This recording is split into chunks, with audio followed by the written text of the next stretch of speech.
자, 여러분, 크립토 토마토 인사를 전해드리고 있습니다. 오늘은 이런저런 짧은 소식들, 그리고 오랜만에 곰탱이가 돌아와가지고 또 한번 흥미로운 게시글을 올렸습니다. 아무래도 많은 사람들이 집에 격리되어 있기 때문에 재밌게 보라고 올린 것은 아닌가 라는 생각이 들게 되는데요. 원래대로라면 이 영상을 따로 분리를 할 텐데 오늘 준비된 소식이 너무 짧아가지고 하나로 뭉쳐가지고 여러분들께 전달을 해드립니다. 자, 지금 현재 상황, 비트코인이 올라가주면서 XRP 가격도 오르고 있는 상황인데요. 첫 번째로는 XRP 분석 먼저 보도록 하겠습니다. 자, XRP는 지금 보시면은 이 하락형 채널에서 움직임을 이어오고 있었는데요. 이 다음에 XRP는 결정을 하게 될 것이다. 바로 28센트까지 올라가거나 아니면은 7센트까지 내려오거나 어디로 가게 될까라고 이 분석가는 이야기를 해주고 있고, 선택의 시간이다, 뭐 이렇게 볼 수도 있겠죠. 그 다음에 또 다른 분석가는 지금 현재 사토시 차트상 일본 관점에서 XRP가 굉장한 강세를 보일 수 있는 가능성을 가지고 있다라고 하면서 여러가지 이제 차트를 올리게 됩니다. XRP 강세의 가능성, 첫 번째로는 역 헤드앤숄더다, 이런 식으로 해가지고 사토시 차트가 상승하게 될 것이다 라고 예상을 하고 있고, 두 번째로는 그와 동시에 아담앤 이브 패턴이 나왔다. 그래서 앞으로도 크게 상승할 수 있는, 여기까지 올라갈 수 있는 가능성을 가지고 있다 라고 또 이야기를 해주고 있고요. 그리고 마지막으로는 불리시 페넌트가 나왔다, 상승할 가능성이 정말 많이 있다라고 이야기를 해주면서, 이런 상황에서도 이제 XRP가 좋게 보이지 않으면은 과연 뭐가 좋게 보이겠느냐라고 이야기를 해주고 있는데요. 저희처럼 많은 사람들이 XRP 상승에 대해서 큰 기대를 걸고 있는데요. 이 모든 사람들의 소망을 XRP가 들어주게 되면서 이 가격 상승 또 와주게 되면은 정말 좋겠습니다. 근데 뭐 리또속이라는 말이 괜히 나온 게 아니라서 절대로 방심을 해서는 안 되겠죠. 자, 그 다음에 좀 오래된 소식이긴 한데요. 트위터 사용자 중에 스티븐 디앱이라는 사람이 있는데 이 사람이 정보를 올려주었습니다. 호주의 은행 중에 커먼웰스 뱅크 오브 오스트레일리아가 있고 웨스트팩이라는 은행이 있는데요.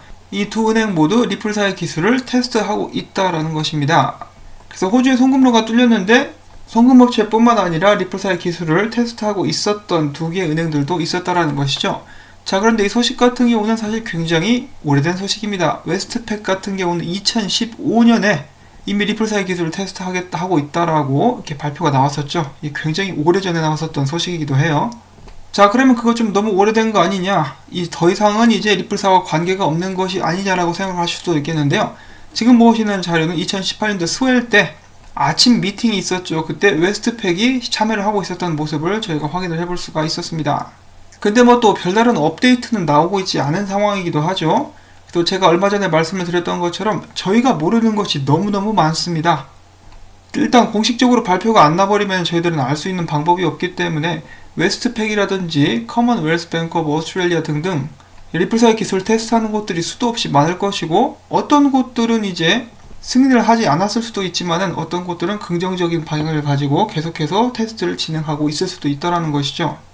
일단 씨앗은 굉장히 많은 곳에 뿌려졌습니다. 어떤 곳이 싹을 틔우는지는 앞으로도 조만간 계속해서 기다려보는 수밖에 없을 것 같습니다.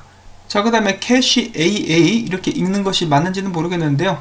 영국에 위치한 회사로서 그들 스스로를 다음 세대를 위한 은행 플랫폼이라고 소개를 하고 있는 회사인데요. 자, 여기는 이 회사인데 어떤 사람이 여기서 질문을 남기게 됩니다. 뭐 사실 질문이라기보다는 이제 희망사항을 이렇게 썼는데요.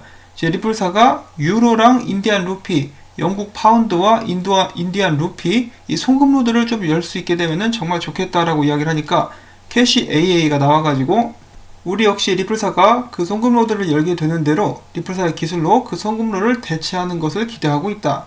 우리는 다음 분기에 XRP를 우리 뱅킹 시스템에 추가로 지원하게 될 수도 있다라고 이야기를 해줍니다. 자, 그래서 리플사랑 이야기를 하고 있는지는 모르겠지만은 다시 한번 리플사의 기술이라든지 XRP가 활용될 수 있는 그런 가능성을 시사해준 그런 회사라고도 볼 수가 있겠습니다. 아직도 갈 길은 멀었습니다만은 세계 각지에서 리플사의 기술을 활용하고자 하거나 XRP에 대해서 많은 관심을 갖고 있는 곳들이 굉장히 많죠. 자, 과연 어느 정도를 기다려야 눈에 보이는 열매들이 더욱더 많이 맺히게 될까요? 열매를 추수할 수 있는 시기가 빨리 올 수 있으면 좋겠습니다. 자, 그 다음으로 준비를 해본 것은 재미를 보는 시간, 뭐 찌라시의 마왕이라고 볼 수가 있는 이 곰탱이의 새로운 게시글을 보는 시간을 갖도록 하겠습니다. 찌라시를 싫어하시는 분들께서는 여기서 나가주시면 되겠죠. 자, 과연 이 능글능글 맞은 곰탱이가 이번에는 어떤 찌라시 수수께끼를 들고 왔을까? 자, 지금으로부터 몇 시간 전에 곰탱이가 가지고 있는 두 개의 트위터 계정, 이거랑 이거, 그리고 그가 가지고 있는 레딧 계정에 똑같은 그림이 올라오게 됩니다. 그래서 이 그림을 잠깐 살펴보게 되시면은 자, 이렇게 생겼어요. 좀 더 자세한 디테일은 뒤에서 알아보도록 하겠는데요.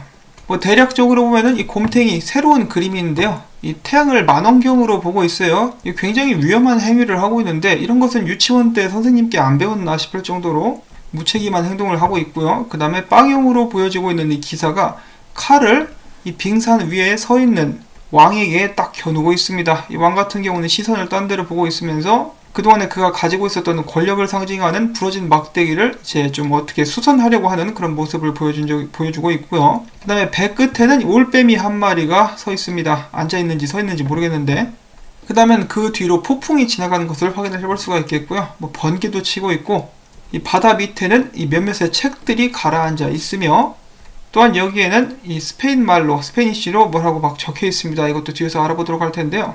그 다음에 이어서 이것을 돛이라고 하나요? 보시면은 세 가지 색깔, 녹색, 보라색, 노란색인데요. 이 곰탱이는 아무래도 이 세 가지 색에 대해서 어떤 도착증 같은 것을 갖고 있는 것은 아닌가라는 그런 생각을 들게 하는데, 자, 그 외에도 이제 여러 가지 더 추가로 볼 수 있는 것이 있을 것 같은데요. 곰탱이가 이 그림을 자신의 3개의 계정에 동시에 올렸는데, 각각의 계정마다 이 숫자, 암호를 뜻하는 숫자를 또 써놨습니다. 첫 번째 트위터 계정, 이 두 번째 트위터 계정이죠. 두 번째 트위터 계정 같은 경우는 프로필 사진도 바꾸면서 17과 24, 그리고 첫 번째 트위터 계정에는 20, 11, 10, 23, 그리고 레딧 계정 같은 경우는 5, 22, 17, 10, 23 이렇게 올려놨습니다. 자, 이 숫자들이 의미하는 바도 있을 텐데 누군가가 밝혀내기를 바라봅니다. 저는 이런 거를 잘 못해갖고. 자, 아무튼 그 다음으로는 이 좀 디테일한 부분을 또 살펴보도록 하겠는데요. 첫 번째는 왕입니다. 왕을 좀 크게 확대해서 보면은 여기 렌치 같은 것이 보이고 있죠. 그리고 고치려고 애를 쓴 듯한 그의 셉터가 보여지고 있습니다. 자, 그 다음에 또 그림 한쪽을 보시면은 번개가 나오게 되고 있는 그 구름이 있는데요. 여기에 또 뭘 이렇게 짱 박아놨어요. 햄스터도 아니고 짱 박는 걸 좋아하는 곰탱인데 또 알 수 없는 문자를 이렇게 막 새겨놨습니다. 여기 보니까 XWV4 골뱅이 H 세마이콜론 SGBK 이렇게 써놨다라고 하는데요. 이것도 뭔가 의미가 있겠죠. 자, 그 다음에 배 앞쪽에 써있었던 그 스페니쉬 문자, 이것을 영어로 이제 풀이를 해보면은 perseverance라고 해가지고 인내를 뜻하는 것이죠. 그 다음에는 올빼미, 양념치킨 맛이 날 것 같은 올빼미고요. 자, 그러면 사람들이 남겼었던 해석들을 하나둘씩 보도록 하겠습니다. 자, 폭풍은 지나갔다. 이것은 이제 규제에 관련된 시련은 끝난 것이다 라고 볼 수도 있다라는 의견이 있었고요. 지금 이 권력의 상징이라고 볼 수 있는 왕이 얼음 위에 딱 서 있는데 태양이 얼음을 녹이고 있다. 그래서 이것을 봤을 때 그동안의 힘을 가지고 있었던 사람에게 남겨진 시간이 얼마 남지 않았다라고 해석을 해볼 수도 있는 반면에 이 왕을 비트코인에 비유하는 사람도 있었습니다. 이 왕이 비트코인이며 비트코인 시총이 줄고 있다. 그리고 물속에 책들이 버려져 있는 것을 확인해 볼 수가 있는데요. 이 책들은 과거에 사용되었었던 레저들, 이 장부들이다. 과거의 방법은 수명이 다해서 버려졌다. 뭐 이런 식으로 얘기를 하고 있는 사람들도 있었고, 그 다음에는 이 기사는 빵용이고, 빵용이 올빼미 크리스틴 리갈드의 인도를 받아가지고 항해를 지속하고 있는데 드디어 폭풍을 지나 5월에 태양이 밝았다. 정말 오래되고 힘이 약해진 왕 같은 경우도 이 배에 승선할 수밖에는 없다. 선택지가 없다라는 것이죠. 그래서 리플사와 한 배를 탈 수밖에 없다라고 해석을 하는 사람들도 있었습니다. 어떤 사람은 전반적으로는 굉장히 비슷한데 약간 다른 분석. 우리는 폭풍을 지나왔으며 왕은 고립되었다. 그는 렌치로 그의 권위를 상징하는 부러진 봉을 고치려고 했으나 제대로 된 것 같지는 않죠. 그리고 빵용이 우리를 새로운 땅, 아마 아시아로 이끄는 듯하고, 마찬가지로 올빼미는 크리스틴 리갈드고, 이 버려진 책들 같은 경우는 그 전에 사용되었었던 오래된 방식의 시스템들이다 라고 이야기를 하고 있었던 사람들도 있었습니다. 그리고 또한 어떤 사람들은 여기 있는 이 구름 보이시죠? 여기 사람 얼굴이 보인다. 뭐 이런 식으로 거의 심령사진 다루듯이 이야기를 하는 사람들도 있었는데요.